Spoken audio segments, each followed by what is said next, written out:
Meus amados, aceitem a paz do Senhor Jesus.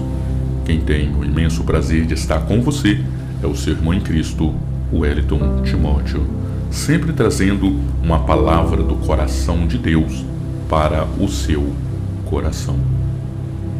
Para você que neste momento fica a pensar o porquê tem surgido diversas linhas e pensamentos que, ao invés de adorarem e demonstrarem a presença de Deus, apenas tenta afastar as pessoas de Deus.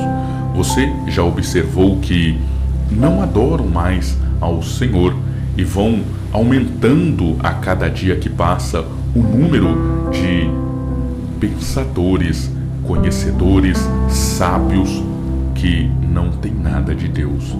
Há poucos que ainda mantêm e buscam dentro da verdade.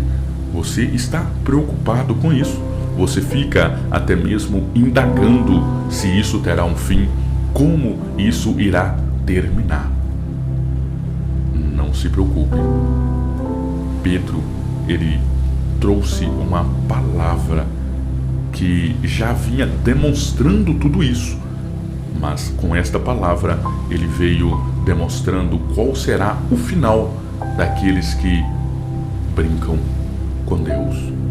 Alguns até mesmo utilizam do nome de Deus, utilizam a palavra de Deus, a Bíblia Sagrada, e dizem estarem recebendo uma mensagem, uma revelação de Deus.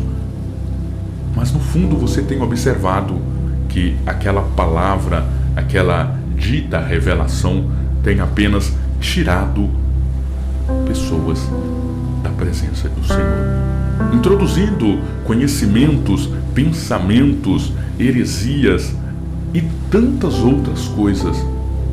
E você tem observado que aparentemente estas pessoas têm ficado impunes e nada tem acontecido, e por isso o número deles vão só aumentando a cada dia mais. Não se preocupe.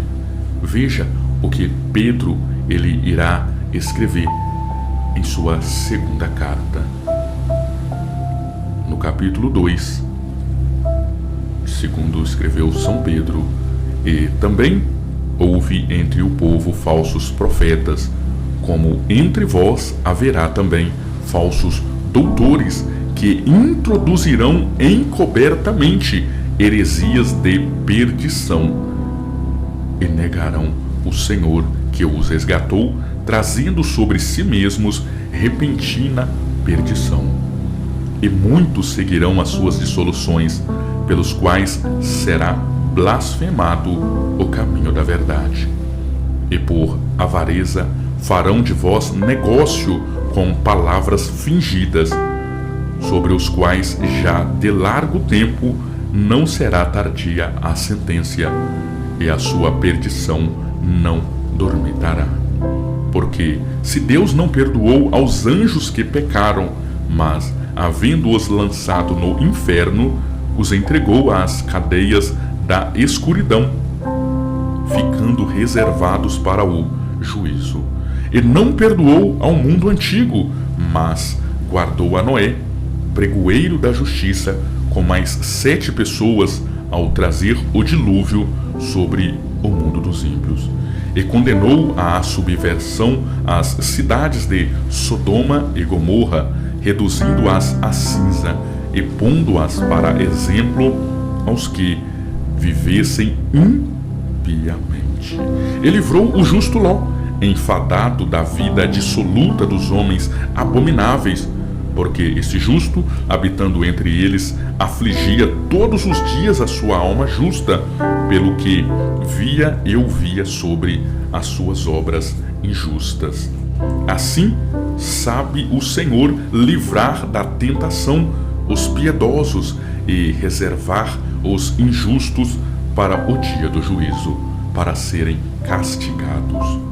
Mas, principalmente, aqueles que, segundo a carne, andam em concupiscências de imundícia e desprezam as dominações. atrevidos, obstinados, não receiam blasfemar das autoridades, enquanto os anjos, sendo maiores em força e poder, não pronunciam contra eles juízo blasfemo diante do Senhor. Mas estes, como animais irracionais que seguem a natureza, feitos para serem presos e mortos, blasfemando do que não entendem, perecerão na sua corrupção, recebendo o galardão da injustiça, pois que tais homens têm prazer nos deleites cotidianos. Nódoas são eles e máculas, deleitando-se em seus enganos, quando se banqueteiam convosco, tendo os olhos cheios de adultério e não cessando de pecar, engodam as almas inconstantes, tendo o coração exercitado na avareza, filhos de maldição, os quais, deixando o caminho direito, erraram seguindo o caminho de Balaão, filho de Beor, que amou o prêmio da injustiça, mas teve a repreensão da sua transgressão. O mudo jumento, falando com voz humana, impediu a loucura do profeta. Estes são fontes sem água, nuvens levadas pela força do vento, para os quais a escuridão das trevas eternamente se reserva. Porque, falando coisas muito arrogantes de vaidades, engodam com as concupiscências da carne e com dissoluções aqueles que se estavam afastando dos que andam em erro, prometendo-lhes liberdade, sendo eles mesmos servos da corrupção, porque de quem alguém é vencido, do tal faz-se também servo, porquanto se, depois de terem escapado das corrupções do mundo, pelo conhecimento do Senhor e Salvador Jesus Cristo, forem outra vez envolvidos nelas e vencidos, tornou-se-lhes o último estado pior do que o primeiro, porque melhor lhes fora não conhecerem o caminho da justiça do que, conhecendo, desviarem-se do santo mandamento que lhes fora dado. Deste modo, sobreveio-lhes o que por um verdadeiro provérbio se diz: o cão voltou ao seu próprio vômito, a porca lavada ao espojadouro de lama. Com esta palavra, você pode observar qual será o fim destes mesmos que aparentemente estão levando o nome de Cristo, mas encobertamente estão apenas tentando difamar o nome dele. Que Deus em Cristo continue lhe abençoando. Medita nesta palavra. Deus fala em seu coração. Fique na paz do Senhor Jesus. Não perca sempre uma palavra de Deus para o seu coração.